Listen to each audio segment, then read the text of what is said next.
Electromotive force, या हिंदी में कहे तो विद्युत वाहक बल। ये जो है बोर्ड एग्जाम में 2 मार्क्स क्वेश्चन में आपके लिए जो बहुत इंपॉर्टेंट है। 2 मार्क्स क्वेश्चन में जो ये पूछे ही जाते हैं, अक्सर पूछे जाते हैं, इसलिए जो है ये 60% चांस रहता है कि आपको पूछे जाते हैं। इसलिए जो है तो आपको जो याद रखना बहुत जरूरी है और इसको समझना भी बहुत जरूरी है, क्योंकि जो इस चीज को हम समझ जाते हैं उसे रटने की जरूरत नहीं पड़ती और हम आसानी से हमारे माइंड सेट में जो बैठ जाता है और हमें बोर्ड एग्जाम तैयारी करने में आसानी होती है। तो हमें जो इसे समझना है, वास्तव में ये एक ऊर्जा है। विद्युत वाहक बल क्या है, अगर पूछा जाए विद्युत वाहक बल क्या है एक अंकित प्रश्न में कि एक शब्द में आंसर देना, तो इसका आंसर हो जाएगा ऊर्जा।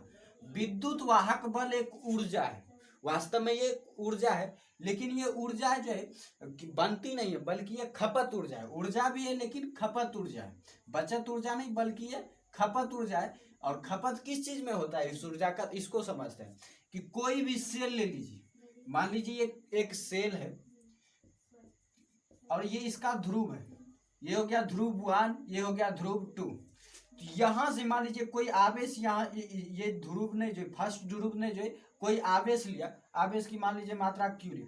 अब इसे जो है यहां से यहां तक जाने में, क्यू को जो है आवेश को यहां से यहां तक दूसरे ध्रुव तक जाने में जो ऊर्जा खपत होगी वही जो है विद्युत वाहक बल कहलाते हैं। जैसे कि गाड़ी में पेट्रोल होता है, तो एक जगह से दूसरे जगह जाने के लिए गाड़ी में पेट्रोल खर्च हो जाते हैं, तो उसी तरह से इसमें जो आप समझिए कि सेल का जो ये पेट्रोल है कि जो यहाँ पर जो एक आवेश को एक ध्रुव से दूसरे ध्रुव ले जाने के लिए, किसी भी आवेश को जो है एक ध्रुव से दूसरे ध्रुव तक ले जाने के लिए किसी सेल में जो है जो ऊर्जा खपत होती है वही ऊर्जा खपत ऊर्जा जो है विद्युत वाहक बल कहलाती है।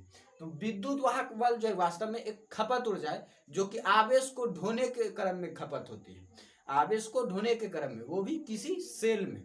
तो इसलिए जो आपको ये आसानी हो जाएगी विद्युत वाहक बल याद करने में कि आप अगर पेट्रोल याद रखें या आप जो कोई भी ट्रिकी वर्ड्स याद रख सकते हैं, तो इस तरह से उसको जोड़ के जो उदाहरण के तौर पर जोड़कर भी आप याद रख सकते हैं, या इसकी परिभाषा आप डायरेक्ट रट सकते हैं या डायरेक्ट समझ सकते हैं कि वास्तव में जो विद्युत वाहक बल जो खपत ऊर्जा है और इसको एक जगह से दूसरे जगह ले जाने में जो आवेश को एक ध्रुव से दूसरे ध्रुव तक ले जाने में जो किसी खपत में किसी सेल में जो ऊर्जा खपत होती है वही खपत ऊर्जा विद्युत वाहक बल कहलाती है। विद्युत वाहक बल क्या है तो वो आप भली भांति समझ गए। अगर विद्युत वाहक की परिभाषा पूछा जाए तो वो भी आप भली भांति समझा सकते हैं किसी को, या बोर्ड एग्जाम में बेहतर तरीके से अपनी भाषा में आप लिख सकते हैं। आप भली भांति समझ गए कि वास्तव में ये एक सेल का परिवहन तंत्र सिस्टम है विद्युत वाहक बल।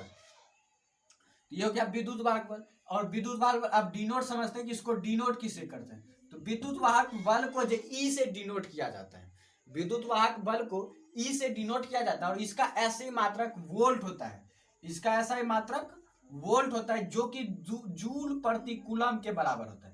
ये भी महत्वपूर्ण पॉइंट्स होते हैं ऑब्जेक्टिव को देखने के लिए, या ऑब्जेक्टिव बनाने के लिए जो आपको ये महत्वपूर्ण होता है। तो इन पॉइंट्स को भी आपको याद रखना बहुत जरूरी है कि 1 वोल्ट बराबर जो 1 जूल पर कूलम होगा, यह वोल्ट बराबर क्या आएगा तो जूल पर कूलम आएगा। ये आपको याद रखने होंगे क्योंकि इंपॉर्टेंस होते हैं, छोटे छोटे जो क्वेश्चन जो है ऑब्जेक्टिव के लिए बहुत इंपॉर्टेंस होते हैं।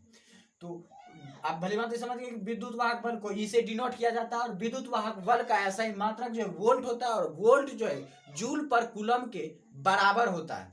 तो आप ये भली बात समझ गए। अब इसकी अगर विमा की बात की जाए डायमेंशन, तो ये होता है ml2 t-3 a पर पावर -1, ml2 t-3 a-1। तो इस तरह से आप बीमा भी याद रख सकते हैं, ml2 t-3 a-1, ये इसकी बीमा होती है, विद्युत वाहक बल की बीमा होती है। तो आप जो भली भांति समझ गए आखिर जो विद्युत वाहक बल, और जो इसको आप और बेहतर तरीके से याद रखना चाहते हैं ज्यादा आसानी तरीके से, तो आप वर्ड में ही देख लीजिए विद्युत वाहक बल। वाहक मतलब होता है ढोने वाला, तो वह बल जो ढोता है या ढोने का कार्य करता है किसको, विद्युत को। तो विद्युत हम भली बात है, तो विद्युत का अस्तित्व किसके कारण है, इलेक्ट्रॉन के कारण है या आवेश के कारण है। आवेश ही बहता है तो हम कहते हैं विद्युत जा रही है, बिजली आ रही है। तो आप परिभाषा जो है शब्द से या उसी के नाम से आप परिभाषा बना सकते हैं। तो ये आपकी समझ होनी चाहिए और आपका माइंडसेट का। आप किस तरह से याद रखना चाहते हैं, तो आपको ज़्यादा से इसी तरह के वीडियोस देखने के लिए चैनल को सब्सक्राइब जरूर करें, जो कि फिजिक्स को मैं एक आसान तरीके से समझाने की कोशिश करता हूँ, ताकि आप इनको बेहतर तरीके में समझ में आ जाए और आपका टाइम भी बहुत कम खर्च हो।